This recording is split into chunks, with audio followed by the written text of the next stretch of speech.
او د هغه کور منګه په ځمکه کې ښخ که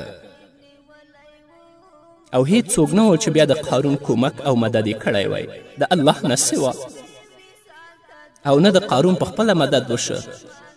د کومو خلکو په خوله کې چې اوبه راغلې وي نن چې کله هغوی د قارون د خزانو د تباهي حال ولیده چې الله په ځمکه کې ښخ کړل نو د الله شکر ادا که او داسې ویلې لولا ان من الله علینا لخسف بنا ویکأنه لا یفلح الکافرون که چیرې الله تعالی په موږ باندې احسان نه وی کړی نو ډوب کړي به وی موږ په ځمکه کې لکه قارون غوندې تعجب دی چې نه خلاصیږي د عذاب نه کافران خلک نو معلومه شوه چې هدایت ډیر لوی څیز دی الله دې موږ ته هدایت وکړي نه د قارون مال او نه د دنیا نورې خزانې هدایت ته رسیږي بلکې هدایت قیمتي شی دی چې د هغه په مقابل کې به الله تاته جنت درکوي ادنا جنتي ته به الله دومره څیز ورکوي چې د دنیا د یو پادشاهي ملک وي د هغه لس چنده به رب العزت ورکوي نو الله دې موږ ته هدایت وکړي زموږ کورنۍ ته زموږ اولادونو ته زموږ خویندو ته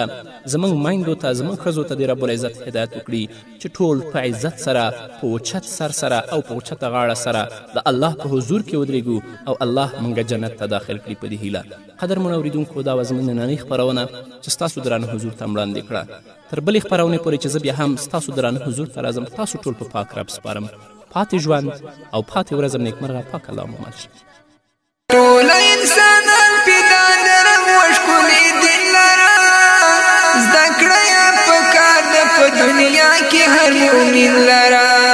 شان یې د ستایلو دی حق یې د لوستلو دی شان یې د ستایلو دی حق یې د لوستلو دی